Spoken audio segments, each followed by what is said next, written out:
Inspiration Nation. Hello, welcome to another week on the podcast. Lee and Ryan aren't here, so we have another guest for you.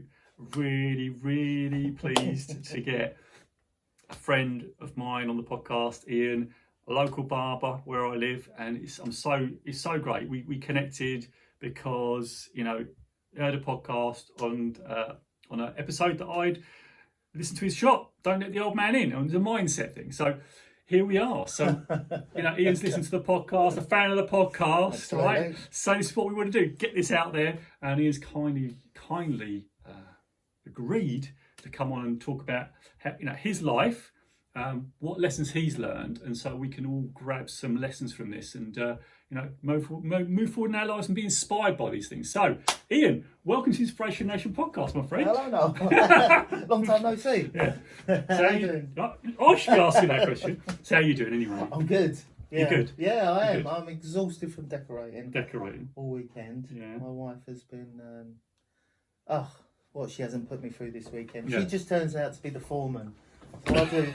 Suddenly she starts helping and then just becomes the foreman and I'm like the labourer. So, but we got through it. Well, I'm impressed the way you get decorating. Hey, Lee is in the podcast, and Lee, you'll be watching this or listening to this. He's doing a whole 3 rooms at the minute, so he's doing decorating. So he knows Feel your pain. I feel it. There you go. And when we had this, I did like this room, the hallway, and so I feel your pain. I feel your pain. I saw every bloke around. I tell you what, the same. but every time I met you, you're always smiling. You're always positive. Like when I come into the shop, you're always positive. Like there's always something to listen to. I sit there waiting for my haircut, and I always hear something really great. And I love the way you talk to customers. I love the way you talk to your staff. It's always really encouraging. I know probably you've had to have hard conversations sometimes. I suppose it's been difficult conversations with your own business, but I really get a good vibe from the place. So I know we've met before because our children have met and we've had bumping into each other. Primary schools, and we've watched our kids sort of similar sort of age. And you've probably seen the business grow, and I've sort of grown with the customers really. And it makes you feel old when you start doing, kids' hair. You cut the dads, and now you're cutting the kids. And it's just So you're doing like suddenly kids' hair, and then you're doing their kids' hair, and it makes you feel old, but you're doing it. So, but it's a mindset, isn't it? Because don't remember, you said absolutely. this inspired this episode. Don't let the old man in, right? And it's lovely. Right? I see it as a gift, like to see, second, third generation of customers coming in. I feel really blessed and honoured by that, for sure, definitely. And talking to customers in the shop, learning about them, and there's always especially the old boys, they've always got something really good to say or something really interesting to listen to. And I can't help but think, today, for sure, in today's world, that we're losing a little bit of that with, banks closing down and you're missing that, oh, hello, Mr. Smith, how are you? And I think there's such an important thing in life, communication, and I think, if we're not careful, self-service, and you're doing this on your own, that on your own, online banking now, you can't go, everything you're doing is sort of, you're distancing yourself from that personal touch. And for guys, I think especially, it's always good to come in and definitely let off a little bit of steam. Well, definitely let off a bit of steam in your shop. It's great, isn't it? It's always great. It's like an allotment to men. Yeah. It's like an allotment. It's like that place where they can just say, oh, this, and you sort of chat it out. And before you know it, the haircut's finished and you've had a good chat and a good laugh and made a good friend, hopefully. Well, you definitely we've been friends. Yeah. I always come to your shop. I'm not going to any other shop. Glad to hear it. I'm not going to any other shop. Glad to hear it. Even though I got a free voucher to another shop, I did not go to the shop. I didn't go to that shop, right? Someone, do you want it? No, you're right. No, you're right. So really, I want to talk about it a little bit because obviously, we go back a way. I know you talked to me about, how you got into barbering, and I think I'd like really to, our audience just to sort of know a little bit more about you, what you did when you were younger, how did you get into barbering? I know I'm not going to spoil a little bit. I know a bit about Bromley because we talked a bit about that. So maybe if you just sort of tell us a little bit how you got into barbering, what was the drive, and also what sort of lessons you think you learned along the way. Okay, well, I always wanted to do hairdressing. I was always quite artistic, loved drawing. I hated the stigma attached to hairdressing when I left school and I was trying to be all macho. being a hairdresser really wasn't on the table, and I fought against that stigma. I didn't want people thinking, oh, he's, questioning my sexuality, and as you get older you don't really care about stuff like that. But at the time I did. So I went into the building trade. I learned floor and wall tiling, who I was going out for a girl with a couple of years, and I worked with her middle brother and an older called Gary. He taught me tiling. I did my sitting guilds in that. Yeah, his the eldest brother was Danny. He's the guy that sort of inspired me to, get my black belt in karate and stuff like that. So those two definitely shaped me, and I think through growing up, I've definitely had a few, 3 or 4 people like mentors, and I definitely count those brothers as 2 of those. I hated tiling. 5 years in, I was just sort of dreading getting up in the morning, and age was sort of slightly against me to do another apprenticeship, so it was a bit worrying. And then I decided, no, I've had enough of this. So a lady that always cut my hair from a child, she was just opening up another shop, so she asked me if I'd want to start an apprenticeship with her. So I did. So I learned for 3 years doing ladies hairdressing. And it was such a surreal scenario. 1 minute I'm, putting tiles on a wall, gruff sort of builder atmosphere. The next minute I'm trying to put curlers in an old lady's hair, thinking, what am I doing? Yeah. Liked cutting ladies' hair, but I definitely enjoyed cutting guys' hair more. I like the chat, I like the laugh. Whereas when you talk to a woman all day long, it's almost like you're becoming a bit of a woman. You're hearing what Ethel did down the road, and you're like, oh, really? You're like, what am I doing? What am I talking about? Whereas with the guys coming in, I could always sort of equate You a sort of little more of bit a better. connection. Yeah, definitely. More of a connection. Because I suppose we have men and women, we're different breeds. Well, the thing is, we have to understand communication, right? Communication. Absolutely. I was going to say, what was because the thing I think about that is that you changed from tiling, but I mean, this is the thing that a lot of people get, right? I get a lot of people where they wake up and go, oh, I really hate what I'm doing. I hate my job. Yeah. I hate doing this. I know you said a couple of mentors. What was the actual switch? You got up one morning and said, right, I'm going to what happened? What actually made it happen? Did you say, you just decide? Yeah. Did you make the decision and go, right, I'm just going to do the hairdressing? Yeah. And also you had the other challenge of actually, back in the day, I'm not sure what decade it was. Would it be? Would it have been the 90s? Yeah, definitely 90s. I'd say the 90s, 91. Because then it would have been about, you know, the ego and the male ego, the macho ego. Yeah. So, how do you deal with that? Like the macho ego, and what was the decision? How did you actually go into it? Because a lot of people are just going to stay doing, a lot of people just stay doing the tiling because of the fear, right? I think the blokes knew. I mean, first of all, a recession was coming in, so I think people like these guys that I was working with on the building, they were saying, like, we're stuck in this. We've got to bring in a certain income every. Like you're still living at home. You should, if you're not enjoying this, you still, time to try something else. And at that point, I mean, I was just dreading that alarm clock going off and going to work. So I had to do something. So I put the feelers out and decided to follow my dream, which was cutting hair. But the feelers, like you put the feelers out, you started to do something. And I want to get to the point of people because that's the key, isn't it? Yeah. A lot of people just I wish I could cut hair, or like for me, I wish I could do the podcast. But you can't wish this stuff, can you? You actually have to do something, and it sounded like you did something. So you said, who was the person? So did you reach out? How did you? Let's start back. And how did you actually get from? The whole thing of, hey, I'm macho Tyler, that was the back in the 90s, none of this thing, to like doing the hairdressing. I think my mum and dad could see I wasn't really enjoying the living that I was doing, so it didn't probably come as much as a shock to them. And obviously I was still living at home, so I had to run it past them if I could do another apprenticeship. What would have been the difference if they said no chance you're going to that? They would never have done that. They're just so they would support you. Oh God, with everything. Isn't that anything? Yeah.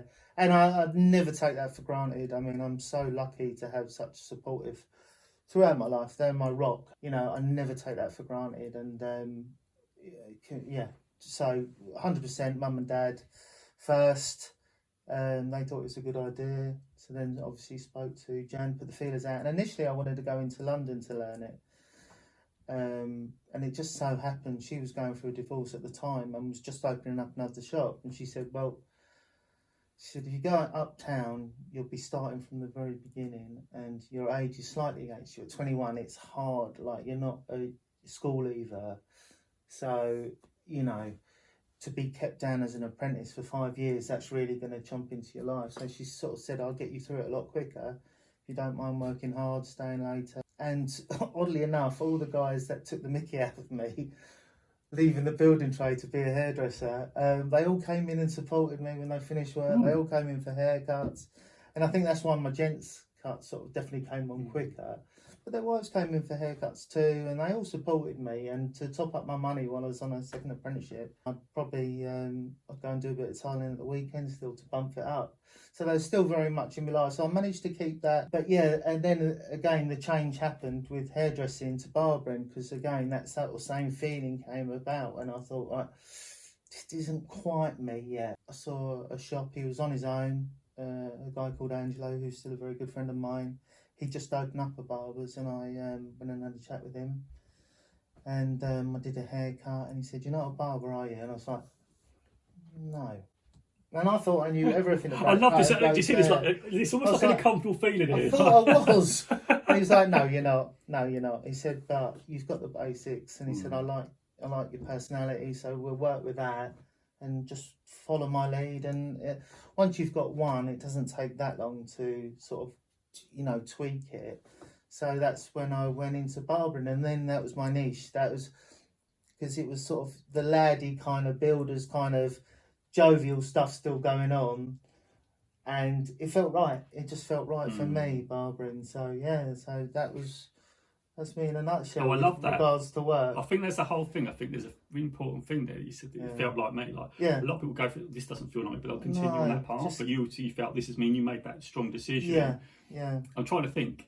Was you doing karate then? I don't know. Yeah. Because I'm just wondering, is there any? I mean, I don't want to sort of preempt anything, but do you think karate might have helped with that? Because that thing to make decisions. I don't know. I'm just sort of, because that whole thing about mind discipline, I think is really important. Because I don't know whether I'd like to make a big change like that. I think the change came about. I sort of just slightly touched on it when I went out with a girl for a couple of years at 17. I was working with her brother who taught me tiling. Her eldest brother, Danny, he was such an inspiration to me. I mean, he was a good-looking lad. He'd got his black belt in karate. He was 23, and at 17, I thought, that's like, I want to be like him. And he was definitely an inspiration. And I only really knew him for about a year and a half before we lost him. But he was the guy that inspired me to achieve, because I didn't come away from school with anything, no sort of qualifications, and I think being dyslexic and struggling at school, it was easier for me to mess about at school and let people sort of think, oh, he's the joker, rather than facing up to it and you know, people think I'm just absolutely stupid. So by acting the joker, you sort of cover your your lack of intelligence or your struggle. Well, it wasn't school. It's not a lack of intelligence. No, I didn't know that about you. So I didn't know. It's been a real thing so for difficult. me. It's been a real thing for me. And I back in the day, and this is no fault of my parents, but dyslexia wasn't really recognised, and they thought perhaps I was just a bit naughty, or so they said. I mean, my mum and dad sent me to a private school, and it was really Victorian. You did 5 things wrong, you'd get the slipper at the end of the week. It was a structure, so you'd have an exam every month, and it would be from bottom to top. So it's like the guy that didn't achieve to the guy that did achieve it. And I never sort of moved off those sort of...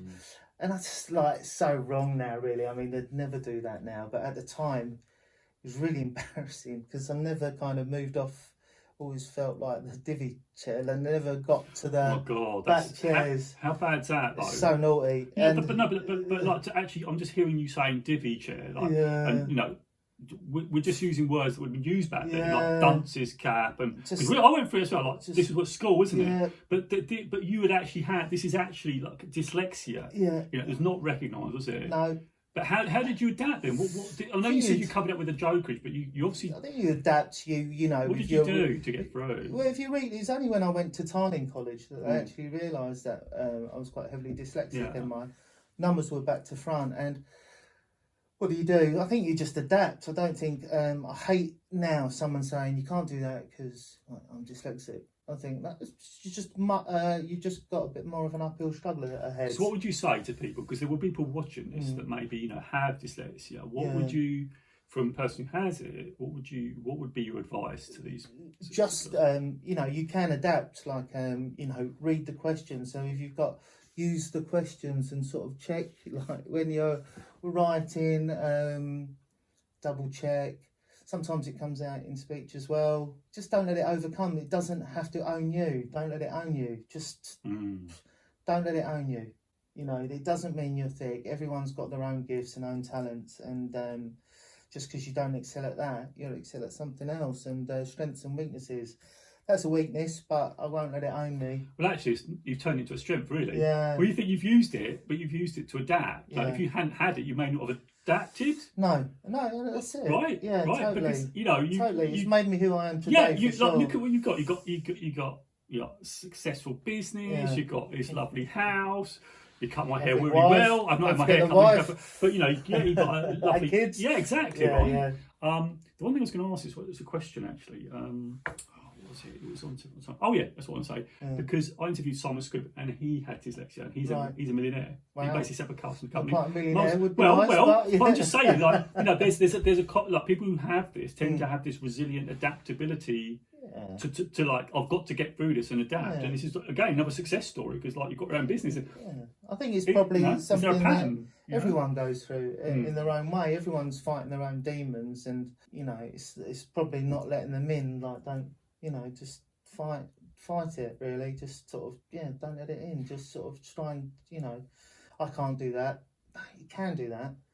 Is it the question, instead of, I can't do it, what can I do? Because that's always something when I coach, we say, well, what could you start constantly doing? Surprising myself all the time. Yeah. I couldn't marry her, she's too nice for me. Oh, God, she likes me. Yeah, everything. Everything. Yeah, just constantly keep surprising myself. No, but that's it, isn't it? I think there's a lot of level of growth, and I think that comes across when it comes to your barber. It's like you're speaking to people, you're having a lovely chat, you get people open up, and you're trying to help. I can see you trying to help people all the time. Community is important, and people are important, and I think with the barbers, especially, it's all this going back to this sort of like male testosterone, blokes can't that's talk. it. But we do. There's this whole ego thing, isn't it? No, blokes, like, you got a problem. I mean, when I was going through divorce, that shop was my saving grace because I was seeing friends and just like, unbeknown to me, I was kind of like letting out to my friends, not like all the not too much personal stuff, but just like, and trying to keep it real. How are you today? Honestly. And it's so easy to say, yeah, I'm fine. But no, I'm not. I'm struggling. I need help. That's great. I need to talk. That's really good, though. No, go on, carry on. Say, Yeah, so I think with guys especially, it's this sort of like, we can't talk, we just sort of deal with it. And no, you need to talk, like express, not repress. Like if you've got something to say and I think it's so important to chat your problems out. Talking to the more senior customers, you can learn a lot from them. And I suppose, if you can give a little bit back, like, so I've had mentors, and if I can sort of I've quite often, I'm sure we all do it. You hear yourself quoting what your mum and dad used to say to you, and you think, I'm turning into my dad. When did that happen? But so mentors, you find yourself saying things that were said to you. One thing I would never do, and I hated it when I was in the building trade, that somebody who knew the trade or knew the craft, it would be very easy for them to belittle you or keep you down. And that happened in tiling for sure. And, I always promised if I ever have someone that I'm mentoring, I'd never humiliate them, always try and encourage and never sort of make them feel like complete rubbish, which is quite honestly where you had to go through, especially in the building trade. You had to fight for your position and, Yeah. Well, I know in the shop, because obviously I've been in the shop and you've had a few people in the shop, and I know you've got a young lad in the shop. I won't mention names because obviously he may not be one of the name on video. But when I've seen you mentor him, and I remember when they were first starting. I remember them first starting, and now they're like, you're doing haircuts and these wig things for people or Oh something? yeah, the hair wig, systems. The wig, the hair. Yeah. Sorry, Hair guys. systems. Hair system. They're Sorry. not called a wig. Yeah. Sorry. No, and Strap the again, wig. It's the hair system. Yeah. So it's Yeah. quite an involved. It is. Well, I had a hair transplant. I was going slightly thin up You've here. not had one, have you? Yeah. Did you? Yeah. I No went to do chance. the Oh my test. god! I find it. Look at the hairline. Wait, I don't know. I can't. Yeah. I cannot see anything. No, because it was going back to about here, and I was really conscious of it. So I really didn't know yeah, that. no, I bit Oh the my bullet. God. What a tart! But why did you do that? Was that just I want to have it done? Yeah, Was I hated it. I hate Right. again. If it affects your confidence, then Right. why not? And Okay. and this is the other thing why I wanted to learn doing hair systems is for the same reason that it can really affect a guy's confidence when they're losing their hair, and some blokes just carry it off and wear it. I mean, if we all look like Jason Statham when we shave our hair off, no one would care, but we don't. It doesn't suit everyone to be like completely bald. So it's just another option, and it's real hair. It comes from India. You do a template on the hair. You have to shave the hair off completely and sort of stick this hair. Oh, really? Yeah, it's about a 4-hour procedure. Oh, but wow. really, Do you get a lot of take-up? Is there a lot of take-up for it? it's not a cheap option. It's No, not no, a cheap you said option, it's- so yeah. it's quite specialist. So, So, yeah. we've got about 7 or 8 customers now.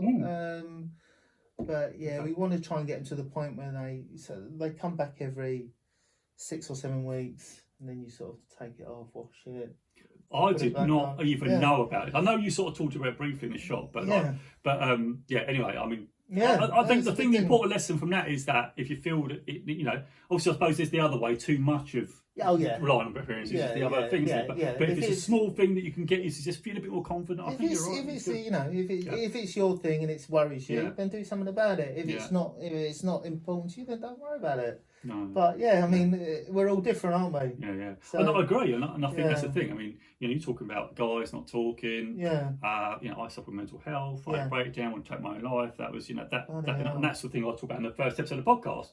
So I had that because I wasn't talking because of the 90s. Right. Not because of the 90s, but it's like, you just weren't that. You just wasn't. It was seen as weakness if you wanted to talk. Yeah. And of course, you bite it all up, and you're like, you think, oh, you look terrible. But anyway, I'm going to switch up gears a little bit here because I wanted to go back because I think it's important about mentors and environment. Yeah. And you said there was this, 23-year-old guy. Yeah. Inspiring, and of course, Inspirationation, right? So, in my own, the reason I set this whole thing up is because I want to find inspiration, and those people out there want to be inspired. And Yeah. you said the magic word. I thought, well, okay. Yeah. So, talk to me about. I know you was doing karate, black belt at 23. Yeah. So, what was it actually? Can you dial down to exactly what inspired you to go right? I need to do X. I think, first of all, my girlfriend had a very strong connection to both her brothers, so they were very close in her life. So to go out with her, you almost had to be in the clique. Okay. And they were quite lads in their own rights. They were in US Green, sort of Gravesend. It was quite a rough place, and they were lads, but I liked the way they carried themselves. I thought, right, that's what I want to get to next. That's kind of how I want to be. And then when I'm there, I sort of, I was like stages, but I think they just stood out as young men that I thought, I want to be like that. I want to be like them. I liked their characters. I liked their family. I just thought they were brilliant inspirations. They had a good look going on. They were funny. They had a lovely sister at the time. So, that helped then. That helped. And the more I went out there, the more I learnt about them. I mean, he was a tiler, and the eldest son, Danny, he was working with his dad, painting and decorating. Not particularly happy in that. Right. And unbeknown to me, not particularly happy in life. But if you'd have seen him, you wouldn't have ever thought that. In fact, we went out with him that last week before the fatal event, and you would have never have known. You'd have never have known. So this guy, the guy that inspired you, you're talking about, Danny. So essentially, it looked all okay from the outside. Is what Yeah. you're saying. So you're looking up to this guy, really inspiring. You're seeing this top surface thing, and then go on, carry on. Yeah, only you never know what's going on behind closed doors, I suppose, really. And he hit it well. It's only in hindsight, if I heard that word, if only we'd have said this, if only we'd have done that, if only we'd have, you know. But it was the last thing on our mind. We didn't think he would ever do anything like that. So all the three siblings, they sent their mum and dad on a trip to Germany for their anniversary. And the day that they got back, we were due to pick them up, me and Nancy. And Danny phoned, and he just asked if his sister had tried to ring. And I was like, oh, hang on, I'll just see. So I shouted up to Nancy, who was getting ready. These girls take a long time to get ready. And I said, no one's tried to. But I think in hindsight, what he was trying to do is have that one last chat with his sister. And I answered the phone. We went and got her mum and dad. We dropped them off. We went to go and get a takeaway. By the time we came back with the takeaway, I was at the door first, and Dad just sort of grabbed hold of me. I thought he was going to hit me, just sort of grabbed me. Just said, just go and get Nancy in. And I was like, what's wrong? Just go and get Nancy in. And it was then that it all came to light, what he'd done. And yeah, definitely, it had a profound effect on me in my life. It made me want to, I went back to church. I got baptised. It made me think more about afterlife, and it just, it had a profound effect on me in more ways than you'll ever know. Okay. So, this happened. Was there any, what do you think, I suppose, would have helped? I suppose it's a difficult one, is it? Because I worked for Samaritans for a year. That's a great service. It's not just for people because it's like people full load. So even before you get to that stage, and when was this? What decade was this in? So it's 91. Oh, so it's that decade, isn't it? Is that because that's when I started work, and it was like the mental health stuff, and guys couldn't really talk. No, but I mean, was there any? I don't want to cause you any harm. No, you go. You say. Was there any signs? Was there any, or was it just? In hindsight, there definitely was. He was doing some.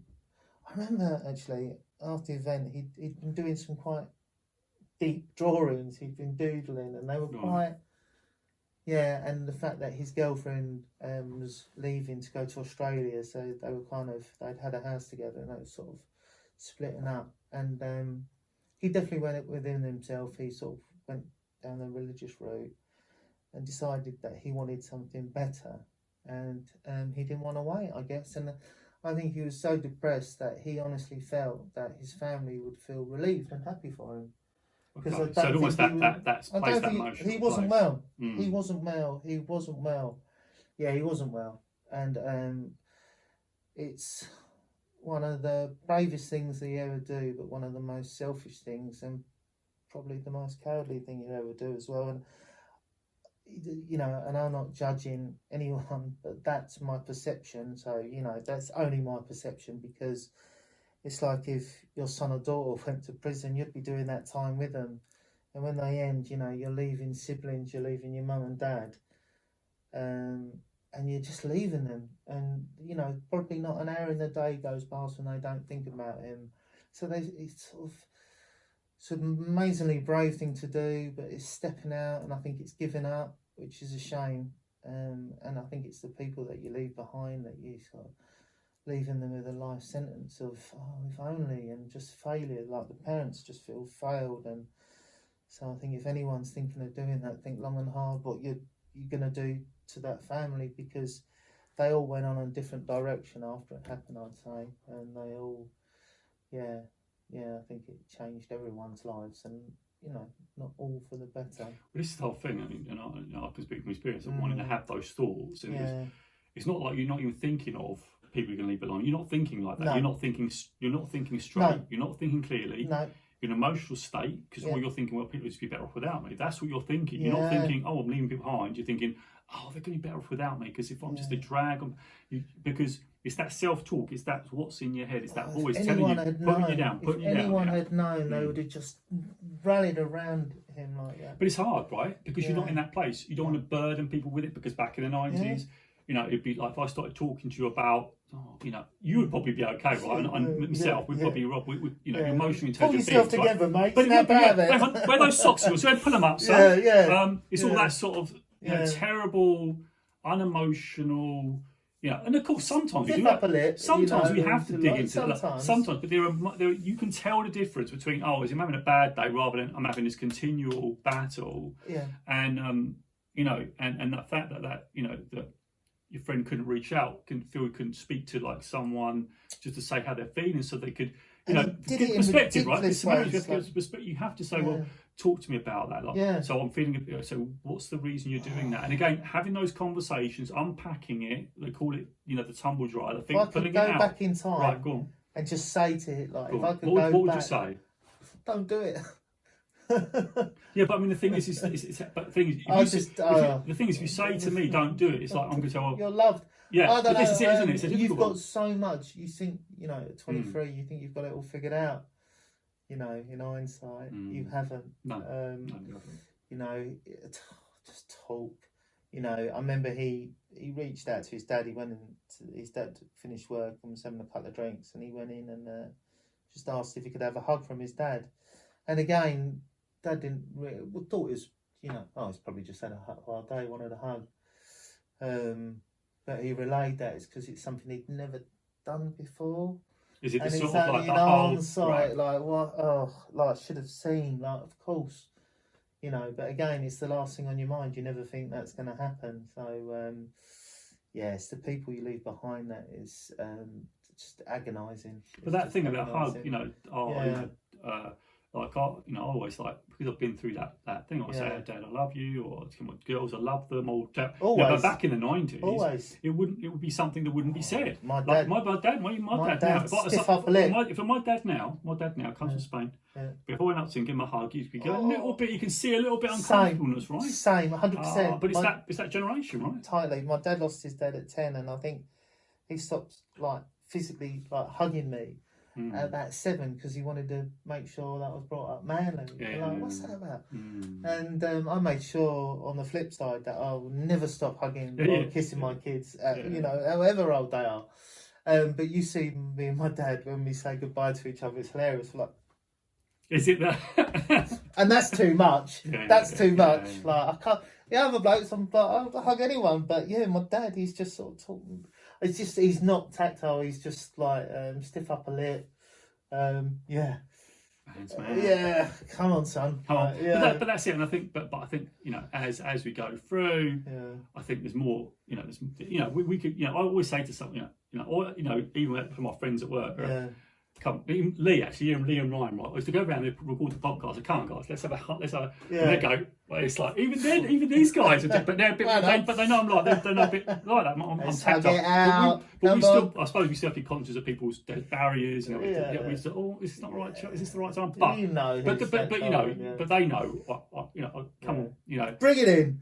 But the thing is, because of that, it's because of what you said about you know your friend, who's inspiring. You know, I think breaking down those barriers, being able to talk, you know, not say, "How are you doing today?" "Oh, I'm fine." You know, someone says, "I'm fine." They're not fine. They're not good. You can tell by the tone. Like, you can tell the tone. You're going to say, "Are you sure you're fine?" Yeah. No. What's wrong? So always a cup of tea. Like if you came into my house, the first thing I'll do is say, "A cup of tea." So I always do that in the shop. Like always try and remember the names. Yeah. And that just becomes automatic after a while. When you've known someone 20 years, you just not and.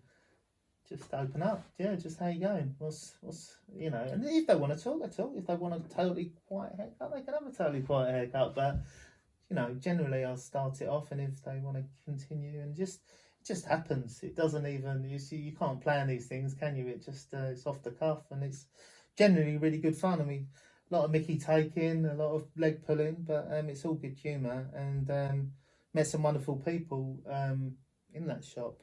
And that's something I'd never take for granted, you know. Well, I think you included. well, thanks for that. Yeah. But that's nice, and again, I think that's the whole thing. And I think actually what you're doing, you know, and I know it's like, you know, it's a barber shop, but actually I've been to a lot of barber shops. Not you're the one I sort of go to, but when I was a young child, going, my dad takes me to the barber. It was nothing like what you do. It was like, Yeah. it's definitely a unique experience. Yeah.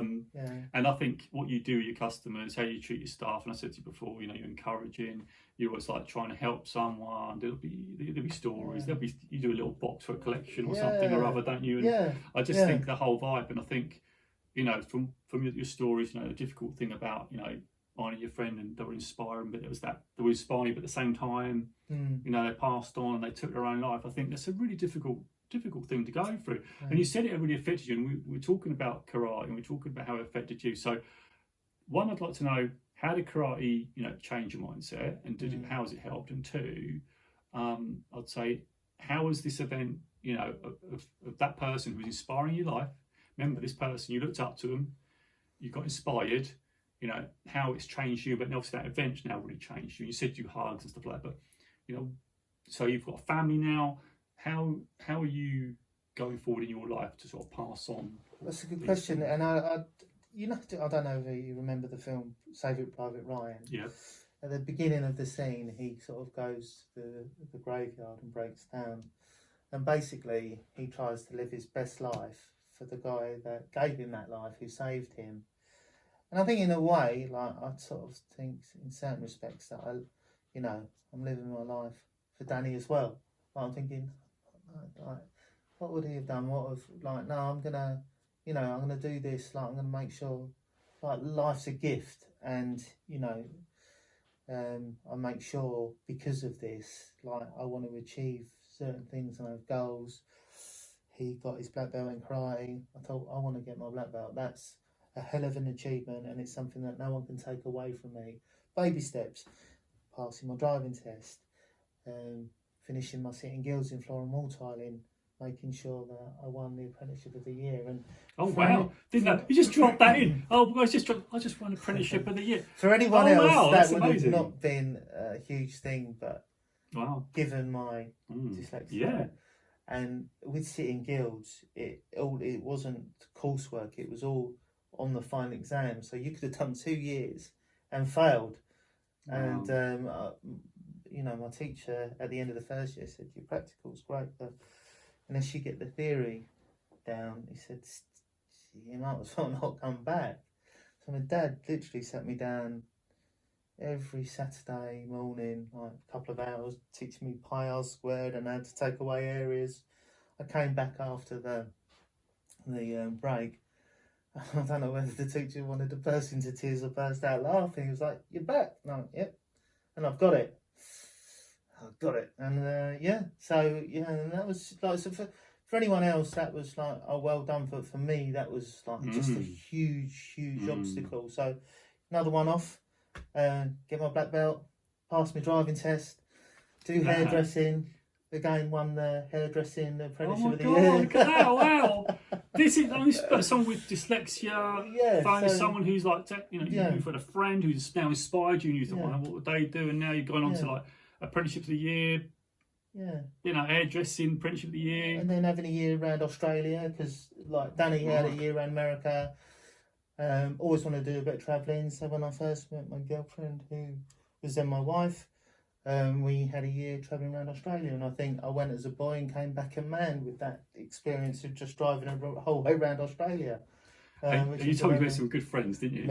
Oh my God, this is the story. Like, he was in the chair, literally, his own haircut, and he just gradually drops in this story. I'm not going to spoil it, because actually, I think this is like one of those things that actually is like a bit of serendipity, where you take these like almost like a risk, go around Australia, and going to go around, and then you meet some 2 weeks into backpacking, and we worked so hard to go out there that I think I sold my car. I think we took about £10,000 out of this, but the pound was so strong against the dollar at the time. It was like having £20,000. It was fantastic. So we decided, having worked hard to get out there, so we decided that we're going to have a little break. So we went to this island called Rottnest Island, which is just off of Perth.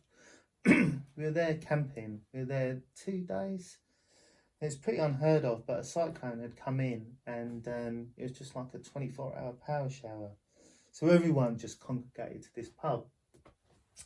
and chairs were of a shortage. And we ended up sitting next to this couple and just sort of got on with them famously, just all day long, drinking and chatting. Till the pubs were closing, and then until the pub was closed, and he said, well, do you want to carry on drinking? I was like, all right. I said, but this is the only pub on the island. He went, oh no, not when you've got your own boat. So all day long I've been chatting with him, and suddenly I didn't know his worth, and you know, he took us out to the dinghy, and I was thinking, I mean, that was big enough. I'd have been happy sitting on that. Anyway, just started chugging out, and we're on this 5-bedroom boat, and it's like, bloody hell, 2 days backpacking, and I'm sitting on a millionaire's yacht. I mean, what are the chances? I got on so well with them, met up with them for breakfast the next day, and just there and then, he handed me all his snorkeling and his air tanks, and he said, I'll see you next weekend. Have good fun this week, and I'll see you next weekend. So he was coming back to Rottnest Island after a week's work. So met up with him again and had a good time. And then we came back to Perth after a break, and he helped us get our car that we were going to travel around in.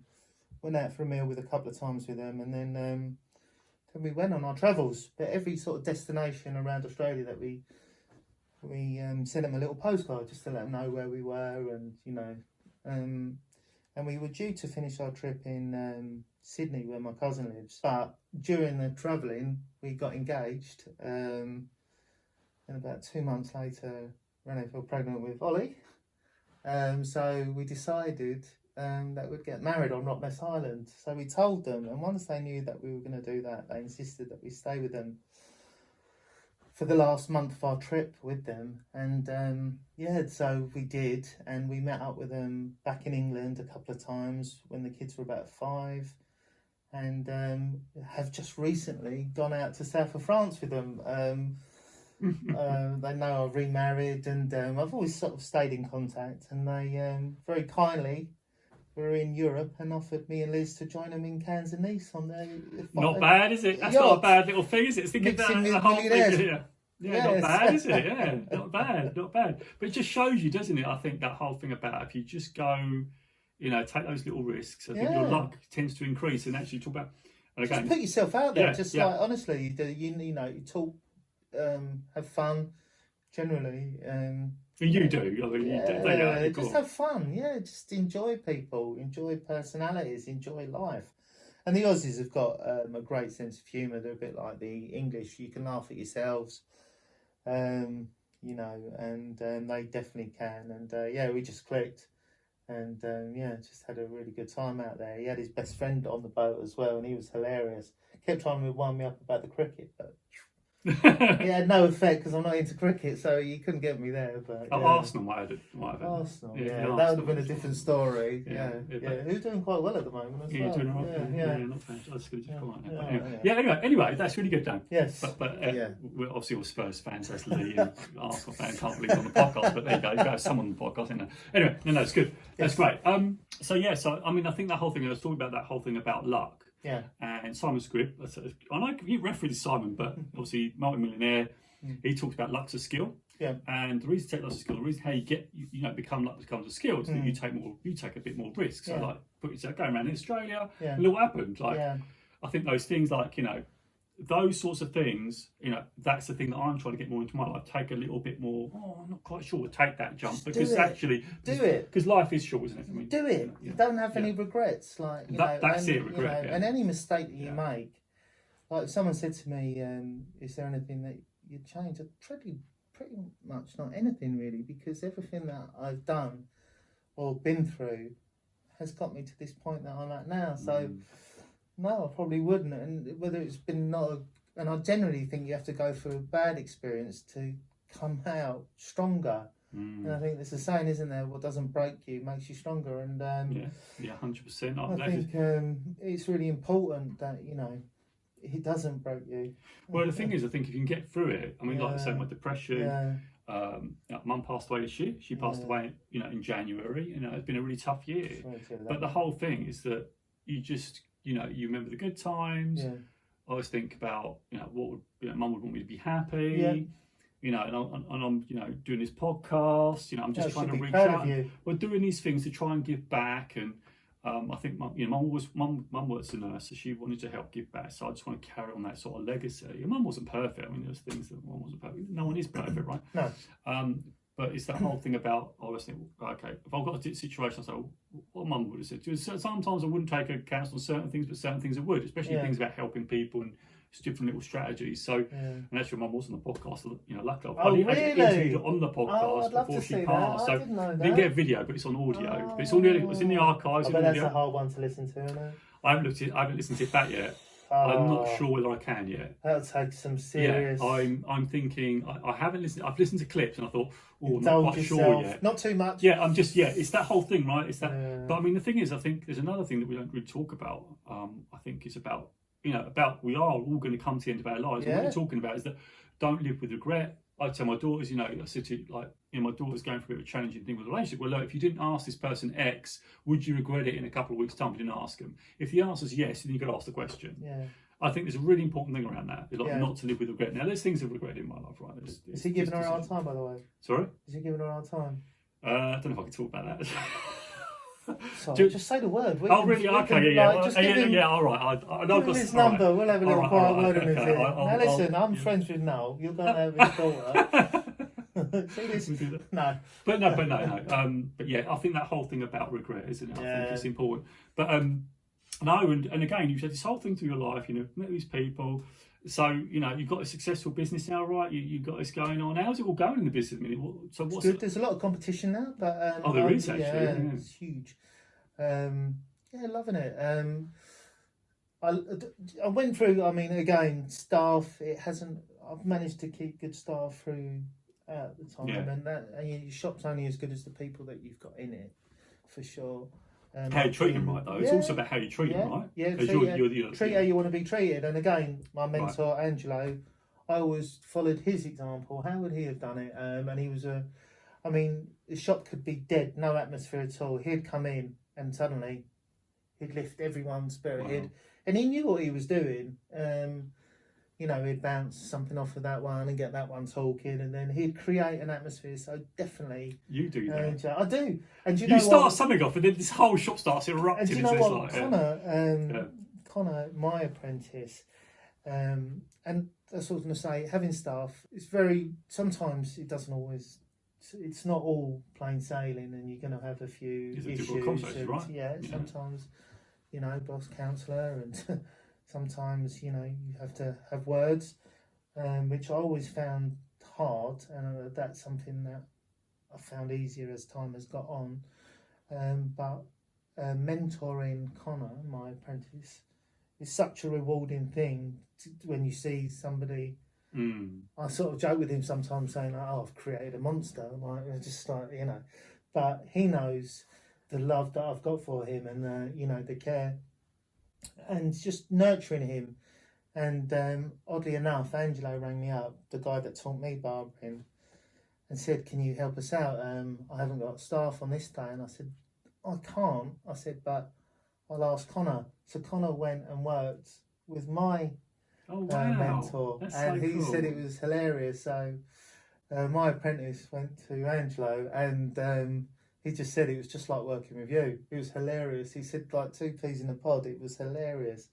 And I didn't really, I suppose, I thought, wow, I didn't see that. But yeah, now that you've said it, almost certainly, he just said it's hilarious. And I thought, well, I suppose I would have been a carbon copy, because at that point in my life, I was like a sponge. I was just absorbing every bit. I mean, we had Angelo, and we had working with another guy called Rob. And he could have been a stand-up comedian. He was so sharp. He could just shut you down in a second flat. I mean, if you mixed it up with him, he'd have you in tears with his words. He'd be, stop picking on me. Yeah. He was hilarious. Having to deal with that banter as well, and quickly bouncing it off of you if it came onto you, and definitely a good experience in the shop, and one that I'm happy to sort of pass on, as it were. I think it's brilliant. I think because I've been in this shop and kind of works bloody hard. I mean, you don't even ask him to do it; he just goes and does it. Like that's what you've built in. You know, I mean, he almost like he's like your business is his business. I mean, that's the care he lives. And talking about difficult conversations, I've had to like coach leaders in my corporate job, and I had to have difficult conversations. And I like to be liked. Like I like to be liked, but you sometimes have to like be able to tell someone the truth and be radically honest. Otherwise, they're not going to get any better. And you can't have people sort of taking their rise either, because there are people that will. Yeah. You know, unfortunately. Yeah. You know, you hope that they won't, but it doesn't always work out like that. So you have to be real, and just pull someone up when it needs to be. Yeah. But the other thing that just touching on the karate thing, you said.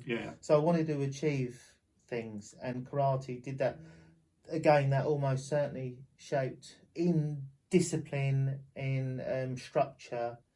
Like before we started training me, you sort of almost had to meditate, and then from meditation, you had to sort of read out, sort of shout out these sort of formats in how you should introduce these into martial arts. And I think it was harmony, balance, obedience, judgment, discipline, patience, honesty, unselfishness, cleanliness, purity, modesty. And it goes on like that, and it's kind of like, and then I think it always teaches you before you come into a place, look for the exit. Always look for the exit. Never look to be confrontational. Always look to get out of a situation. Defense, really. And that's, again, it sort of gives you the confidence to get out of a situation rather than... and I think it's having that confidence to diffuse something, or to know that you could possibly diffuse something, but ultimately get out of there. And, for the first 2 belts, the first 2 grading, which took about a year, you weren't even allowed to throw a punch. You just had to block, because a lot of people can throw a punch, but if you can block a punch and then learn to counter a punch. So even with that, a lot of control, a lot of discipline. I think discipline is a really important thing in life. I think you need to be disciplined in your mindset. You need to be disciplined in how you carry yourself, how you want to be seen, so you have to shape who you are and be strict with yourself sometimes. That's the hard thing, isn't it? I think, isn't it like, and I think the values, I love the values that you had to repeat, because I think values are really important. Because when I do training with people, I say, what are the values we're going to set as a team? Like, what are we going to hold ourselves accountable to this, these values, and what we'll do is review them at the end of the week and say, have we kept it or not? Give ourselves a grade out of 10. And I think because a lot of time we give into those impulses, don't we? Like, I want to lose a bit of weight, I want to get fit, but are we going down the gym? Are we going to, do you know what, I won't bother tonight? Or, I'll tell you about the tennis. I'm radical on tennis. Right? It was absolutely pissing it down, and I still went down the courts, and it's an Instagram post about it, by the way. And I still went down and I still did the reps, because I want to be better. I want to catch people up that aren't doing it, and that's the only time I can catch them up, because they're not down there. I'm down there.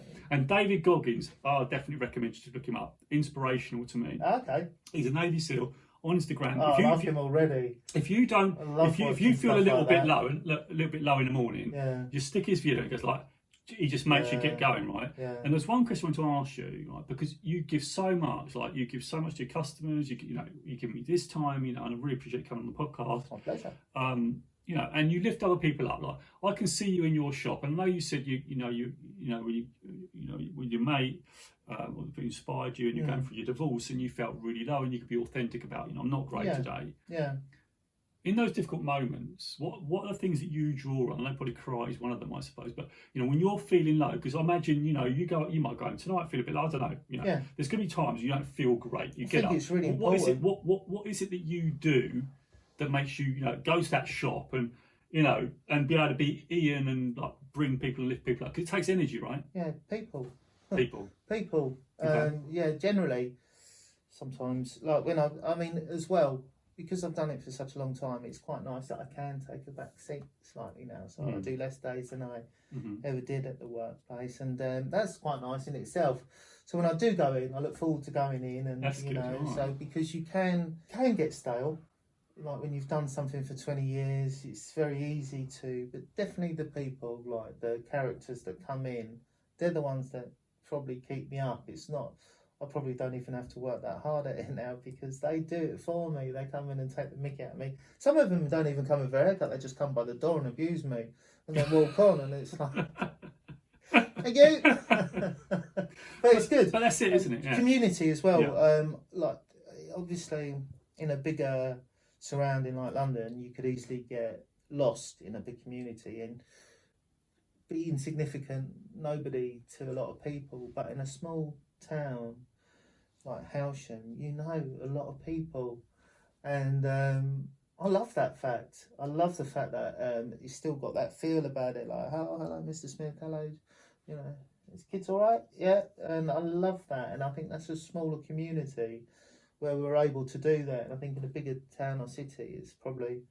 harder for sure. But, do you know what I just thought about? What's that?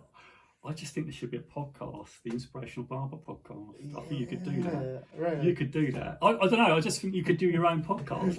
Like you could take clips from the shop. I just thought of that. I thought, oh my god, you'd be great. Like, honestly, you'd be great. People. Just keep filming all day. Honestly, long. I mean, brilliant, like little clips. Oh my god, because actually one of the episode about the episode about don't let the old man in or person in. Yeah. I think it's a person because obviously it's bigger. Yeah. But it's the same concept. Yeah. But like I call it the inspirational haircut. I don't know how I'm going to call this episode, but I'm definitely going to do something around that because I think this is definitely another inspirational haircut. Definitely. You can always learn something from somebody. I mean, that's the thing. In any walk of life. This is why I asked you the question, because you're not going to feel great 100% of the time. So what you're saying to me is that what lifts you up, even if you're feeling a bit low, you go in the shop and as soon as you just like, because you just go up. You just do job. And again, and you six cups of coffee in the morning. But I love the thing as well where you said, 6 cups of coffee helps, obviously. But the thing is also, you can sort of not take a bit more back seat. Again, Simon Squibb talks about it, don't get a job, build a business. Yeah. And of course now you've got a ton of work, right? And now you can sort of take a little bit of a step back, nice.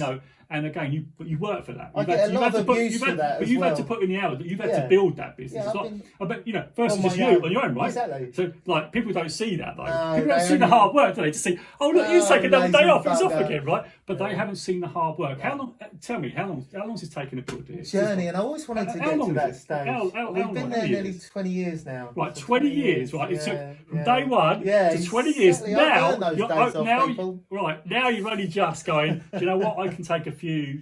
I do. It took 20 years, right? It took 20. People think, the only problem I think with people who want that quick hit, quick win, it doesn't work, does it? No. You've got to put in the work. You've got the iceberg underneath. You see this lovely top success bit, but it's the work underneath. And right? you're only as good as the people you've got in your shop. So you've got to invest in them. And I've taught everyone that has worked in my shop, I've taught you can mould them. You can get them to do it the way you want them to do it. And then let them grow from that. But it's easier than perhaps employing somebody who thinks they know everything and then trying to break them down and get them how you want them to do it. They're like, don't tell me how to do it. I've been doing this for so I always found it's easier to do that, mentor and teach rather than try and get somebody to. Yeah, do you know what? You're speaking my language because when we take people on, in the corporate world, I'd rather have someone who hasn't got the skills but has got the attitude. I can't train attitude, but I can train skills. Yeah. So this is what I'm talking about. I'd rather have someone who doesn't know anything. I can train them because they've got the attitude rather than someone can be absolutely amazing. Yeah. But if they've got the wrong attitude, I can't train that. I'd rather have a bit of pain. Yeah. Have the attitude, right? And I've got to train you, but once you're trained, you're going to be amazing and you're going to get better. And of course, the advantage of that, if you want to take a step back, I'm sure you could probably get Connor to try and train someone else, and they could do it in your way, right? Equally, if one of them was off ill, the buck stops with me. So it's give and take. So admittedly, like sometimes you think, oh, lovely, nice day off, and you get a phone call. Oh, can't make it in. I'm in the shop. Now I've got to go in. Yeah. No, that's rough and smooth. Yeah. But it's more smooth than rough these days. I was going to say something. What was I going to say? Someone was going to say. Oh yeah. What's the vision of your shop going forward then? What's the? Do you know what the vision is? I'd like so definitely because my apprentice Connor's worked so hard for me. I'd like to set him up in a way that I can support him for the future. So I'd like him to invest into the shop.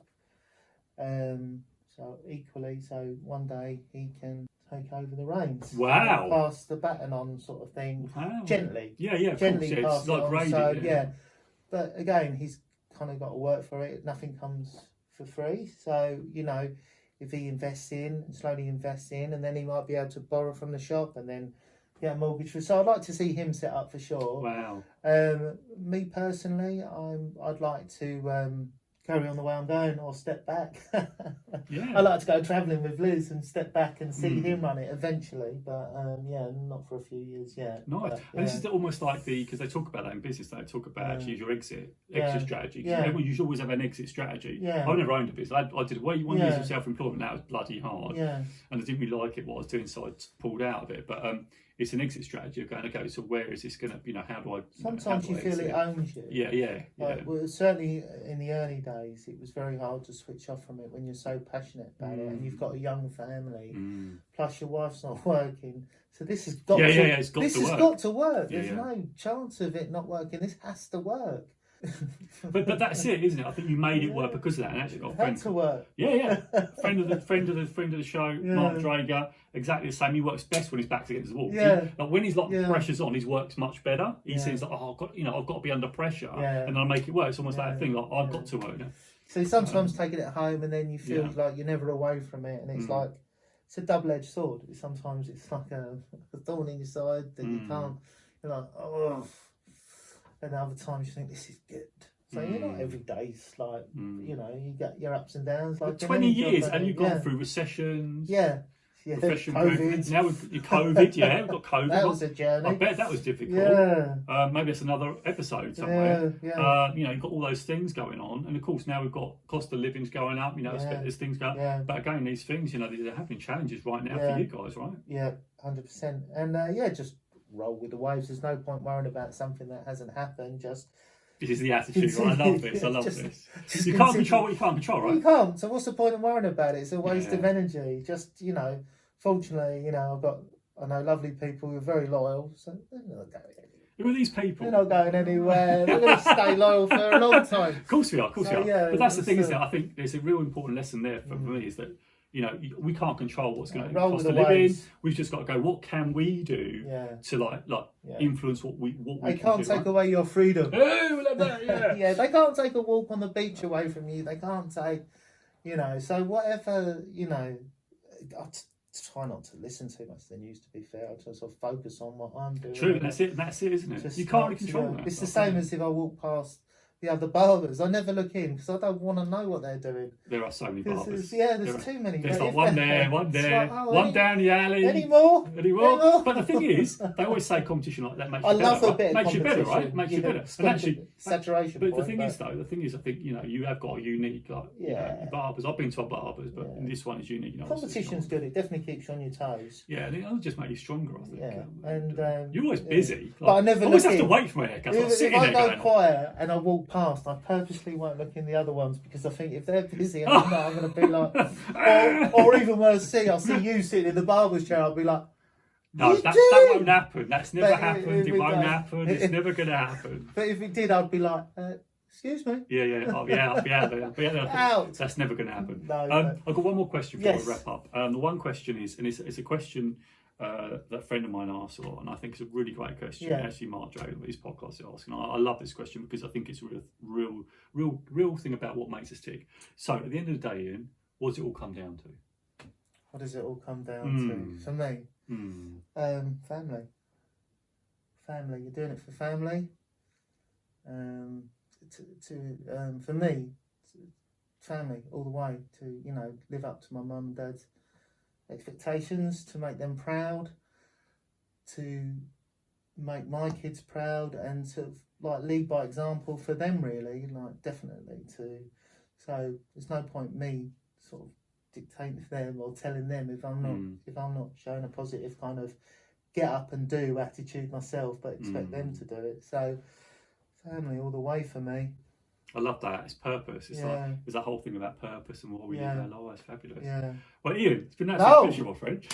You're welcome. It's been an absolute pleasure. I love this conversation. Yeah, it could carry on forever. We could. So coffee, no beer. No. Next time we'll have to have beer. Next time we'll have to get you on again. But guys, you've been listening to and watching the Inspirational Nation podcast with the lovely Ian Meach here, and we'll catch you in another episode. You know where to go. If you want to catch us on the socials, it's Listen to Ian on Twitter, it's Jose Noya Inspiration Nation on Instagram, the same on TikTok. We're all over the place. If you just type Jose Noya Inspiration Nation, you'll find us all over the place, and you will catch this one as well. Of course, like Ian is doing the merching for me. This is what I usually do. I usually do this, but I don't do that. So Inspiration Nation, catch us there. Don't forget to share, like this video, pass it all to friends and family, because we want this to, this message to go out to loads and loads of people, because we think it's an important message.